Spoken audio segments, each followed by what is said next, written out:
Assalamualaikum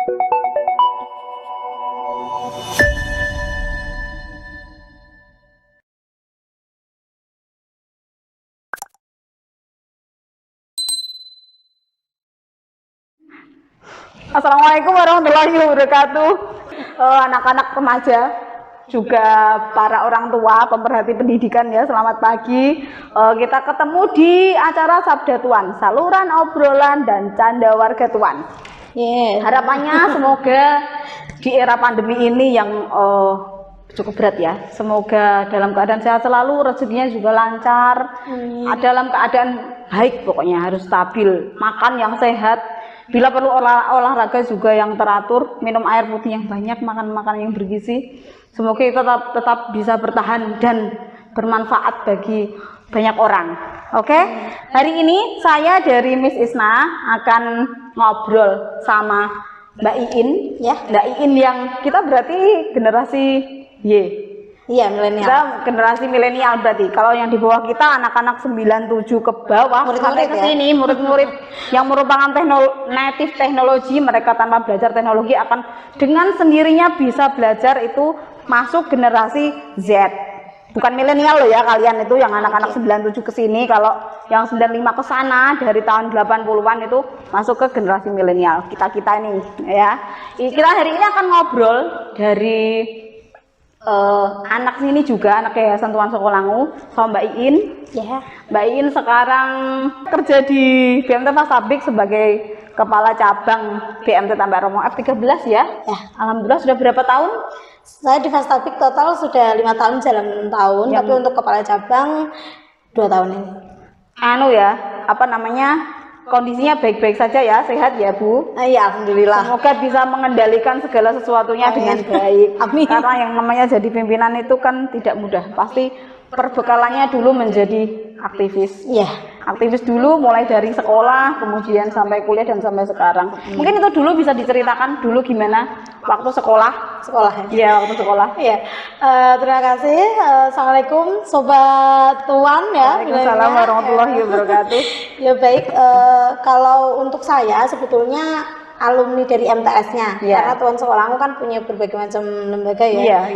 Dari TPQ, ada pondok pesantrennya, pondok pesantren, MTS sama MTS sama SMA. Saya alhamdulillah sempat dikasih kesempatan Allah untuk bisa belajar di MTS Tuan Sokolangu. Saat itu udah lama sih, tahun 2006 saya lulusnya. Saya 2001 dari MTS ya. Gitu.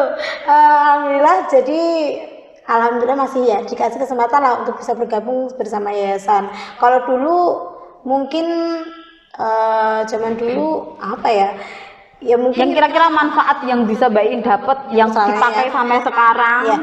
Yang nggak lepas tentunya karena dulu ikut organisasi ya, kemudian dulu aktif di OSIS dan Pramuka. Saat itu pertama kali saya diajari yang namanya Kemulail. Yang sama Pak Iskandar. Sama Pak Iskandar.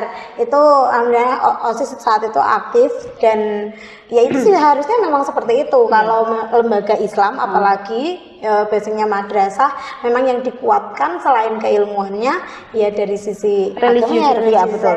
Seperti itu. Jadi yang dari dulu hingga kini mungkin perbekalan seperti itu yang dijaga sampai sekarang. Ada beberapa juga petuah atau nasihat dari guru-guru ya, yang kayak sholat duha, dari sholat duha, terus fikih-fikih mungkin, akidah akhlak itu yang beberapa sampai sekarang masih dipegang gitu. Kalau misalkan saya sekolahnya di SMP, bisa jadi nggak semangat untuk melakukan hal-hal yang berhubungan dengan ibadah pasti beda ya. Itu pasti beda karena cukup beda karena dari MTS itu saya ke SMA yang umum itu terasa sekali perbedaannya gitu. Pelajaran yang agama pasti jadi mudah ya. Iya, alhamdulillah sih. Iya kan, mudah banget jadi ringan istilahnya, biasanya banyak terus jadi mudah. Terus menurut Mbak Iin karakter anak-anak yang sekarang yang biasa kita temui di jalan, mungkin kan pasti karena sebagai kepala cabang ada anak-anak PKL atau PPL,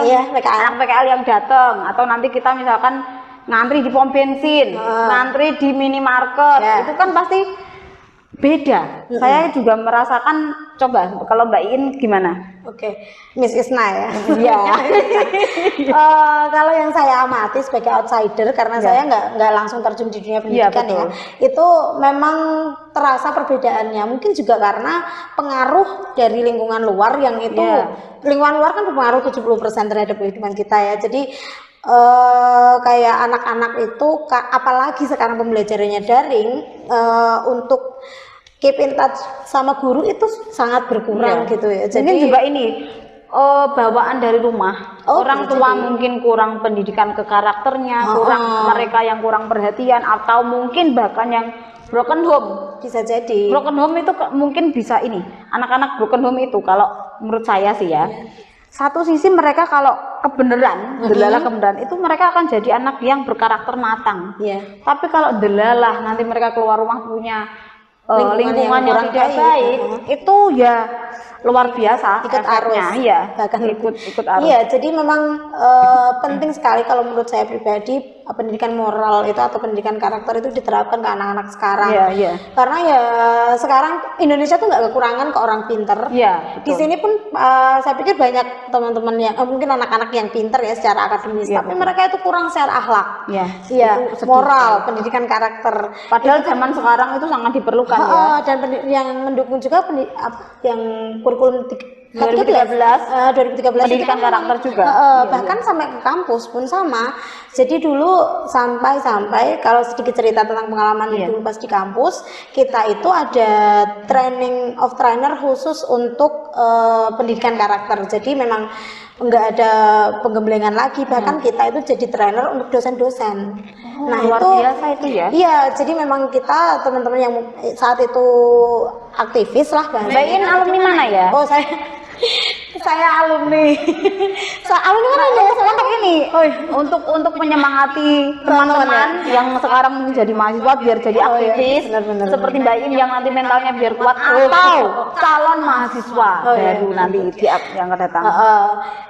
Saya alumni Universitas Diponegoro, Fakultas Peternakan dan Pertanian, jurusannya peternakan, dan itu ya jangan sampai stop belajar lah. Kalau misalkan sudah aktif di SMA, jangan berhenti di SMA saja, karena sehebat apapun di SMA, kalau misalkan nanti nggak dilanjutkan karirnya, ibaratnya kayak gitu ya udah sampai situ aja pengalamannya. Padahal antara satu organisasi di SMA sama dengan satu departemen yang ada di organisasi di kampus gitu. Jadi ya jangan berhenti lah kalau misalnya sudah berkarir. Mungkin ini juga Mbak In perlu dikasih semangat untuk anak-anak yang kondisinya mungkin saat ini pada waktu SMA itu di ekonomi yang kurang seperti saya dulu.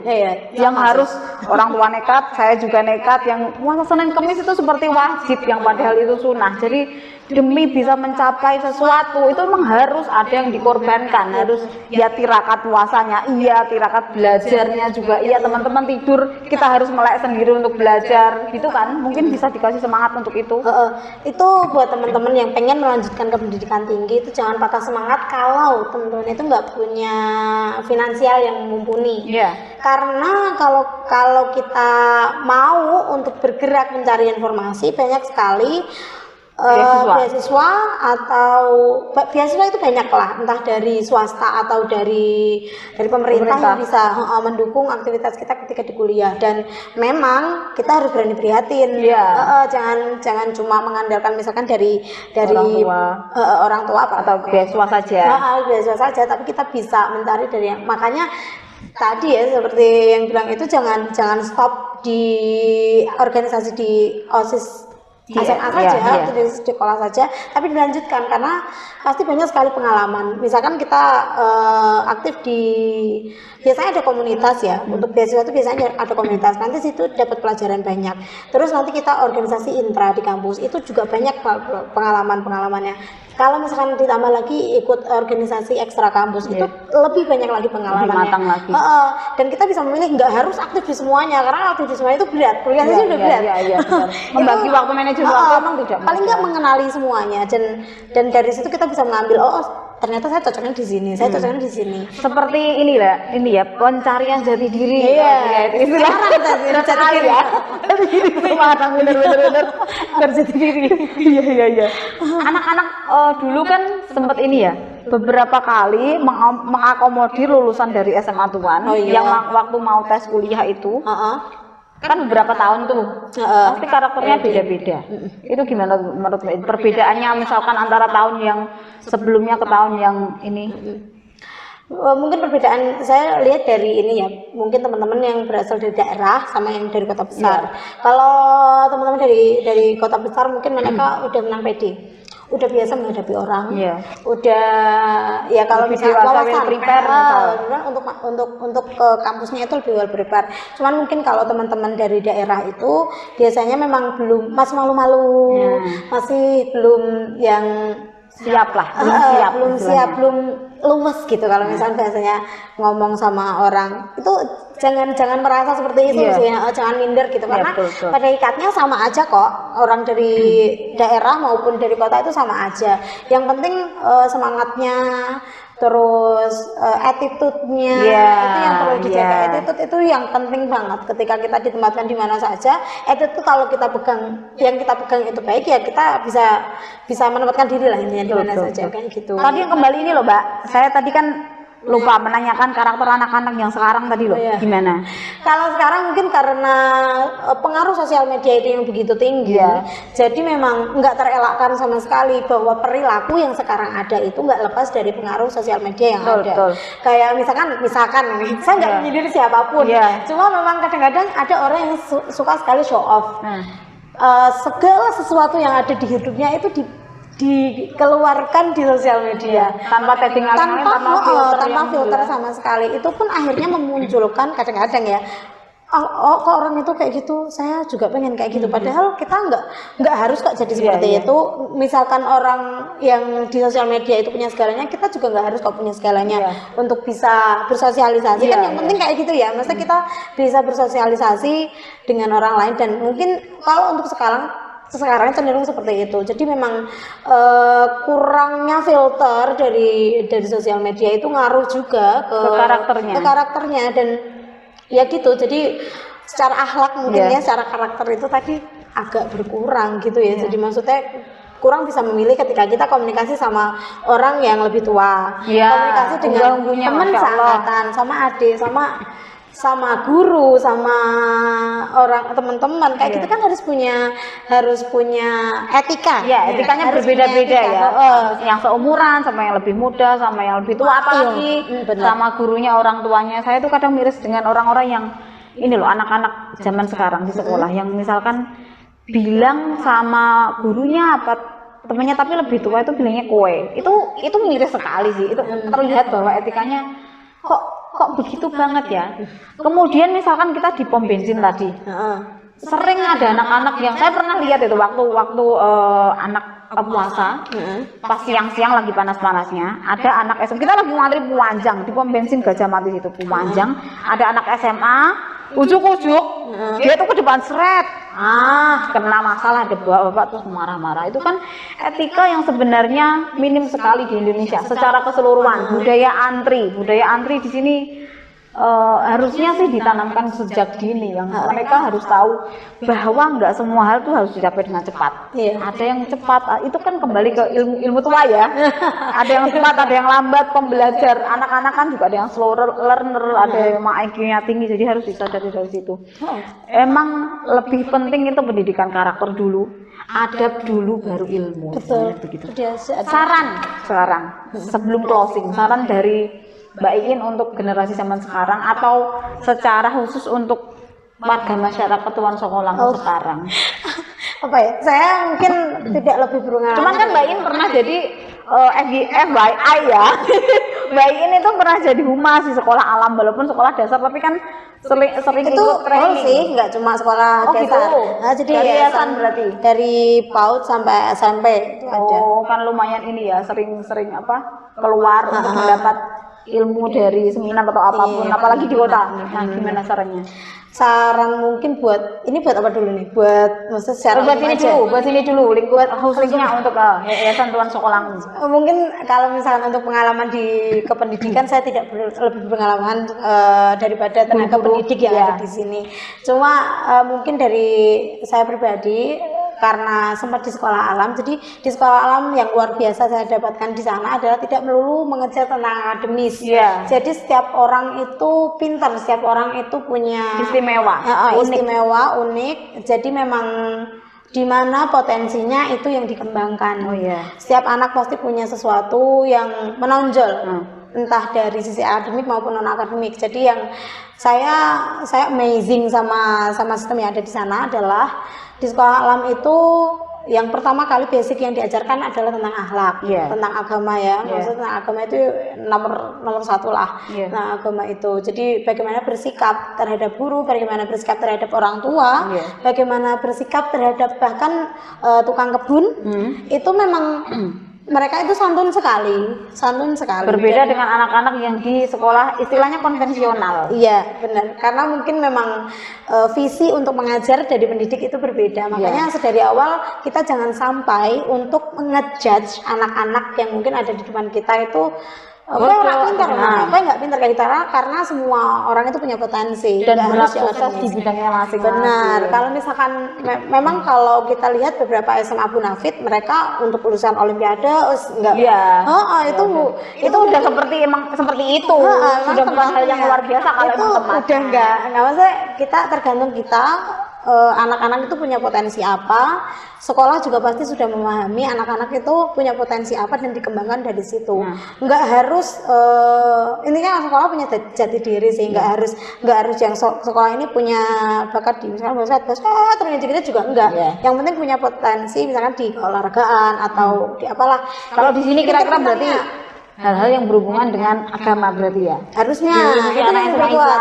Apalagi ada basicnya Islam, itu memang mungkin lebih dikuatkan tentang pendidikan karakter itu kan sebetulnya memang dikembangkan dari sekolah alam, karena yang dikembangkan dari situ. Dulu pertama kali ada sekolah alam itu tahun 2000 kalau nggak salah ya, kalau saya nggak salah tahun 2000, dan itu memang bagus untuk mengambil bibit-bibit anak-anak yang memang punya potensi di bidang semacam hal.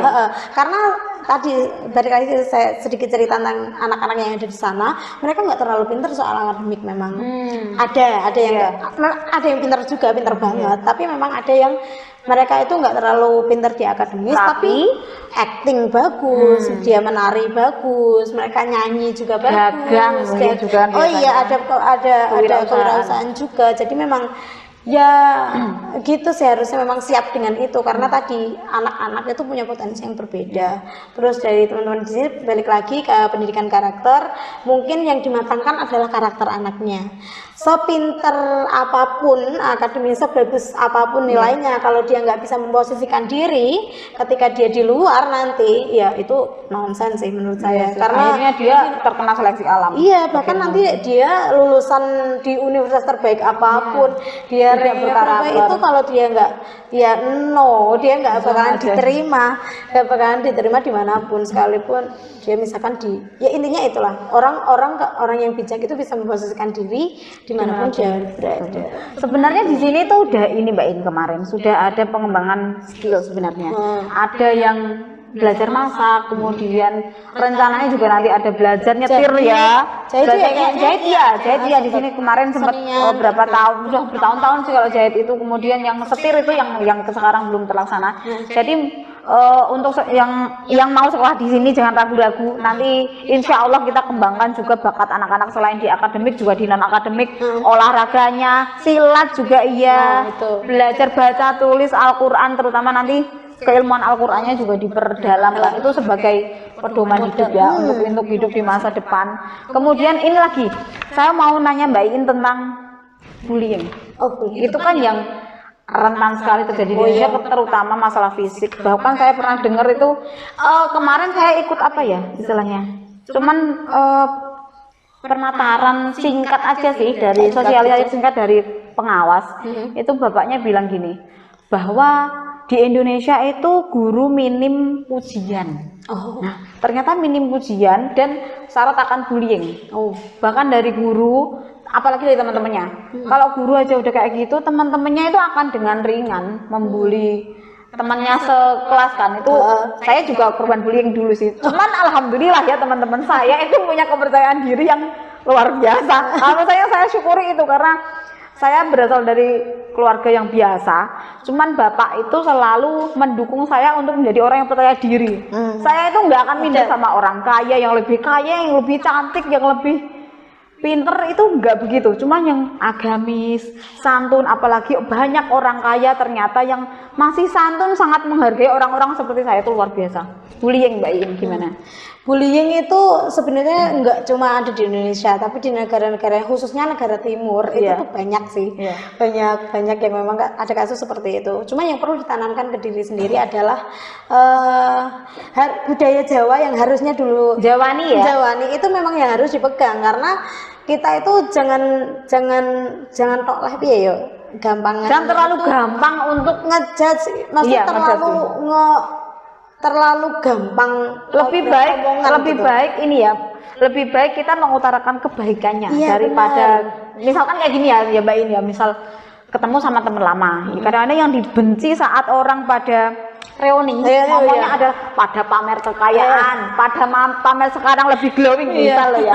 Mungkin sebaiknya yang ditanyakan itu bukan kayak gini, kok kita lemu? Biasanya kok kita lemu?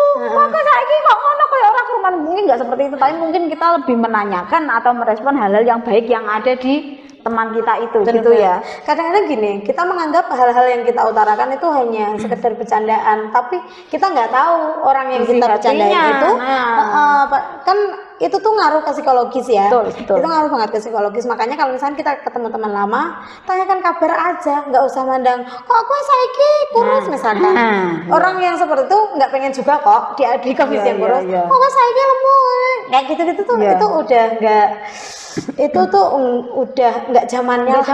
Iya benar. Zamannya kalau yang namanya bercanda kan harusnya lucu dan menggembirakan. Tapi kalau bikin sedih itu ya apalagi teman lama yang lama nggak ketemu kan, itu pasti pengennya itu ada sesuatu memori yang kita bahas yang seneng nanti pengen ketemu lagi, bukan kok ketemu sekali terus kapok ya kan. Karena jangan ya kayak gitulah, jangan sampai hal seperti itu dianggap bercandaan, karena akhirnya banyak sekali korban bullying yang sampai ada yang bunuh diri, ada yang bahkan ada yang dibully karena terlalu cantik dan akhirnya bunuh diri, itu kan ada. Itu ada, jadi jangan terlalu mudah membahas sesuatu yang kayaknya itu sensitif. Ya betul. Karena kita nggak tahu isi hati seseorang. Sampai saya tuh dari kecil, karena memang ya begitulah, saya tuh anti penindasan ya. Jadi memang dari kecil itu saya nggak bisa dibully gitu, nggak mau dibully. Bahkan mereka independen pokoknya. Iya, makanya ada orang-orang memang seperti itu saat di SD mungkin dulu, kemudian ada pas kuliah cenderung sedikit ya. Karena lebih matang mereka. Di lingkungan circle-nya lebih bagus. Jadi ya pinter-pinter juga milih circle. Nah, betul. Milih pertemanan itu yang baik lah, yang positif. Jadi memang mindsetnya juga positif. Di lingkungan kerja, saya yang agak memang sudah disiapkan secara mental. Alhamdulillah ya, karena pengalaman organisasi ya harus. Ya kan sia-sia dong kemarin kalau nggak diaplikasikan. Saya di lingkungan kerja pertama kali itu memang agak ada bulian sedikit, tapi memang kita harus bisa menjawab. Kita harus tahu posisi, maksudnya kita membungkam juga bisa. Kita memang harus bisa punya bargaining position ibaratnya kayak gitu di depan orang-orang, karena orang yang ngebully itu sebetulnya mereka hanya menutupi kelemahan mereka saja. Ya, saya pernah belajar tentang itu. Makanya memang ya itu hanya untuk sekedar menutupi kelemahan mereka saja. Toh nanti akhirnya kalau misalkan bullying mereka nggak ada hasilnya, ibaratnya juga mereka akan hilang-hilang sendiri gitu. Saya tuh memang nggak tahu ya, nggak ada takutnya kali ya sama orang. Saya pernah dibentak sama polisi, saya bentak balik karena memang nggak sopan ya. Harusnya itu hanya oknum, nggak semua polisi kayak gitu. Cuman banyak yang baik lah ya. Ya banyak yang baik. Saat itu saya pernah dibentak sama poluan. Padahal saya nggak melakukan kesalahan apapun gitu. Kan bisa diingatkan dengan cara baik-baik. Itu kan salah satu manner juga. Itu saat itu saya masih kuliah. Kemudian ada orang yang mungkin asal naruh sesuatu lewat di depan kita tanpa nggak tanpa perizinan, betul. Banyak kayak memang gitu. harus maksudnya ya mungkin kita ingatkan dengan cara yang baik-baik ya. Tadi kita pola komunikasi Karena ada sama orang etikanya tua. juga Benar. untuk Bahkan ngeloke istilahnya. ada atasan saya juga dulu yang mungkin karena masih terbawa dengan bercandaan Iya, ala mereka, itu bercandaan saya ala-ala tegur mereka. gitu. Saya memang ya tadi anti penindasan dalam diri saya itu memang salah sih saya bawa sampai sekarang karena itu nggak bagus. Orang tersebut salah seorang itu melakukan bullying misalnya terhadap kita, mereka juga pasti melakukan hal yang sama dengan orang lain dan itu yang harus kalau nggak di-stop. diperingatkan nggak bakal ada stopnya Dan itu masuk ke pendidikan karakter juga, bahwasanya moral akhlak itu memang jadi modal utama untuk kita bisa berkomunikasi dengan yang lain. Pasti kan beda ya kita komunikasi sama pejabat, kita komunikasi sama yang sering ketemu sama pejabat ya Anda ya, biasa aja. Alhamdulillah ya. Nanti biar ditiru nih sama adik-adik kita yang mau kuliah biar nggak takut sama siapa, harus percaya diri. Jangan jiper gitu kalau teman-teman memang dikasih kesempatan untuk ketemu sama pejabat, ketemu sama orang-orang yang mungkin penting, itu jangan jiper gitu. Yang penting kita bahkan sekarang pernah dulu kan ketemu sama Pak Ganjar ngobrol biasa, padahal sekarang dia lulukan banyak orang. Iya, Saat itu memang beliau belum jadi gubernur. Masih jadi Komisi 2 DPR RI saat itu, pernah diundang jadi pembicara, jadi pernah komunikasi sama beliau. Itulah maksudnya salah satu kelebihan kalau kita jadi aktivis. Iya, mungkin seperti itu juga bisa memposisikan diri, komunikasi dengan banyak orang. Yang harus kita jaga adalah public speaking juga. Iya, maksudnya kita ngobrol sama pejabat, kita ngobrol sama dosen, sama guru, sama orang-orang di warung, pedagang kaki lima itu misalkan. harus tahu porsinya. Jangan terlihat terlalu pintar, tapi di masyarakat ya itu kita malah terlihat bodoh seperti itu sebenarnya, sok-sokan ilmiah. Wah, itu nggak cocok. Pokoknya ya orang bijak dimanapun tempatnya bisa memposisikan diri. Ya, oke. Karena ini udah cukup lama ya teman-teman ya. Terima kasih Mbak Iin kedatangannya. Semoga terima kasih juga sudah diundang. Ya, sehat selalu, karirnya semakin sukses. Amin. Apapun yang disemogakan semoga segera tersemogakan. Amin. Ya Rabbal Alamin. Terima kasih teman-teman sudah mengikuti. Kita ketemu lagi di Sabda Tuhan yang akan datang. Wassalamualaikum warahmatullahi wabarakatuh. Waalaikumsalam warahmatullahi wabarakatuh.